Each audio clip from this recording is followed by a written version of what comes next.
Shalom para pendengar yang dikasihi oleh Tuhan Yesus. Kiranya Tuhan memberikan rahmat-Nya kepada para pendengar semua.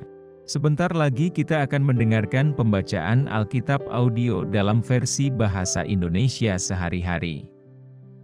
Siapkan hati saudara. 1 Korintus pasal 14. Sekali lagi tentang karunia roh.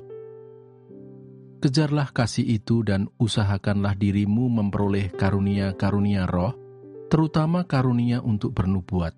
Siapa yang berkata-kata dengan bahasa roh, tidak berkata-kata kepada manusia, tetapi kepada Allah. Sebab tidak ada seorang pun yang mengerti bahasanya. Oleh roh, ia mengucapkan hal-hal yang rahasia. Tetapi siapa yang bernubuat, ia berkata-kata kepada manusia. Ia membangun, menasehati, dan menghibur. Siapa yang berkata-kata dengan bahasa roh, ia membangun dirinya sendiri. Tetapi siapa yang bernubuat, ia membangun jemaat. Aku suka supaya kamu semua berkata-kata dengan bahasa roh. Tetapi lebih daripada itu, supaya kamu bernubuat. Sebab orang yang bernubuat lebih berharga daripada orang yang berkata-kata dengan bahasa roh. Kecuali kalau orang itu juga menafsirkannya, sehingga jemaat dapat dibangun. Jadi saudara-saudara, jika aku datang kepadamu dan berkata-kata dengan bahasa roh, apakah gunanya itu bagimu? Jika aku tidak menyampaikan kepadamu penyataan Allah atau pengetahuan atau nubuat atau pengajaran, sama halnya dengan alat-alat yang tidak berjiwa, tetapi yang berbunyi seperti seruling dan kecapi. Bagaimanakah orang dapat mengetahui lagu apakah yang dimainkan seruling atau kecapi, kalau keduanya tidak mengeluarkan bunyi yang berbeda? Atau, jika nafiri tidak mengeluarkan bunyi yang terang, siapakah yang menyiapkan diri untuk berperang? Demikianlah juga kamu yang berkata-kata dengan bahasa roh. Jika kamu tidak mempergunakan kata-kata yang jelas, bagaimanakah orang dapat mengerti apa yang kamu katakan? Kata-katamu sia-sia saja kamu ucapkan di udara. Ada banyak, entah berapa banyak, macam bahasa di dunia. Sekalipun demikian, tidak ada satupun di antaranya yang mempunyai bunyi yang tidak berarti. Tetapi jika aku tidak mengetahui arti bahasa itu, aku menjadi orang asing bagi dia yang mempergunakannya, dan dia orang asing bagiku. Demikian pula dengan kamu. Kamu memang berusaha untuk memperoleh karunia-karunia roh. Tetapi lebih daripada itu, hendaklah kamu berusaha mempergunakannya untuk membangun jemaat. Karena itu siapa yang berkata-kata dengan bahasa roh, ia harus berdoa supaya kepadanya diberikan juga karunia untuk menafsirkannya. Sebab jika aku berdoa dengan bahasa roh, maka rohkulah yang berdoa, tetapi akal budiku tidak turut berdoa. Jadi apakah yang harus kubuat? Aku akan berdoa dengan rohku, tetapi aku akan berdoa juga dengan akal budiku. Aku akan menyanyi dan memuji dengan rohku, tetapi aku akan menyanyi dan memuji juga dengan akal budiku. Sebab, jika engkau mengucap syukur dengan rohmu saja, bagaimanakah orang biasa yang hadir sebagai pendengar dapat mengatakan amin atas pengucapan syukurmu? Bukankah ia tidak tahu apa yang engkau katakan? Sebab sekalipun pengucapan syukurmu itu sangat baik, tetapi orang lain tidak dibangun olehnya. Aku mengucap syukur kepada Allah bahwa aku berkata-kata dengan bahasa roh lebih daripada kamu semua. Tetapi dalam pertemuan jemaat, aku lebih suka mengucapkan 5 kata yang dapat dimengerti untuk mengajar orang lain juga, daripada beribu-ribu kata dengan bahasa roh.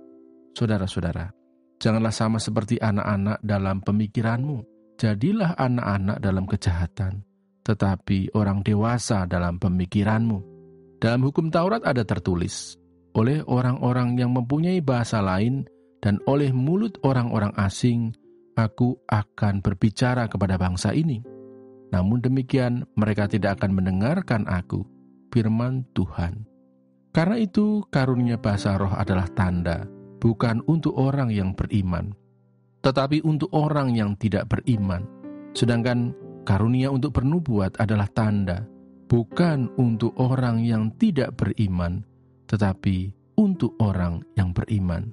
Jadi, kalau seluruh jemaat berkumpul bersama-sama dan tiap-tiap orang berkata-kata dengan bahasa roh, lalu masuklah orang-orang luar atau orang-orang yang tidak beriman, tidakkah akan mereka katakan bahwa kamu gila?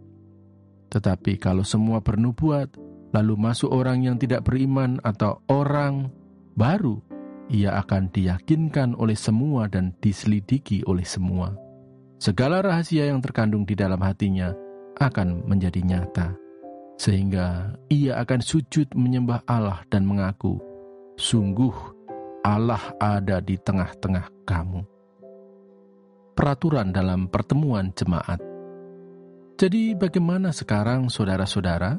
Bila mana kamu berkumpul, hendaklah tiap-tiap orang mempersembahkan sesuatu, yang seorang mazmur, yang lain pengajaran atau penyataan Allah, atau karunia bahasa roh, atau karunia untuk menafsirkan bahasa roh.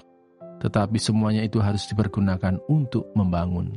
Jika ada yang berkata-kata dengan bahasa roh, biarlah 2 atau sebanyak-banyaknya 3 orang, seorang demi seorang, dan harus ada seorang lain untuk menafsirkannya.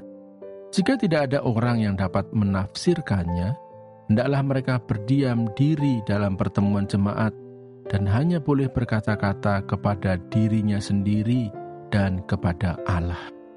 Tentang nabi-nabi, baiklah 2 atau 3 orang di antaranya berkata-kata dan yang lain menanggapi apa yang mereka katakan. Tetapi jika seorang lain yang duduk di situ mendapat penyataan, maka yang pertama itu harus berdiam diri. Sebab kamu semua boleh bernubuat seorang demi seorang, sehingga kamu semua dapat belajar dan beroleh kekuatan.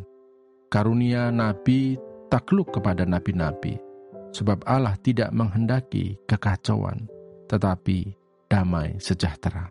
Sama seperti dalam semua jemaat orang-orang kudus, perempuan-perempuan harus berdiam diri dalam pertemuan-pertemuan jemaat, sebab mereka tidak diperbolehkan untuk berbicara. Mereka harus menundukkan diri, seperti yang dikatakan juga oleh hukum Taurat. Jika mereka ingin mengetahui sesuatu, baiklah mereka menanyakannya kepada suaminya di rumah, sebab tidak sopan bagi perempuan untuk berbicara dalam pertemuan jemaat.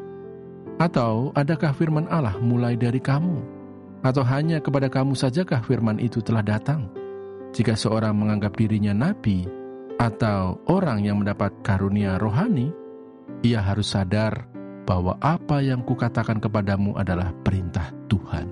Tetapi jika ia tidak mengindahkannya, janganlah kamu mengindahkan dia. Karena itu, saudara-saudaraku, usahakanlah dirimu untuk memperoleh karunia untuk bernubuat, dan janganlah melarang orang yang berkata-kata dengan bahasa roh. Tetapi segala sesuatu harus berlangsung dengan sopan dan teratur.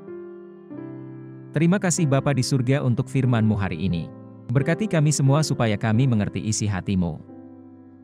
Terima kasih para pendengar semua, kiranya Tuhan memberkati. Dan jangan lupa untuk share dan subscribe.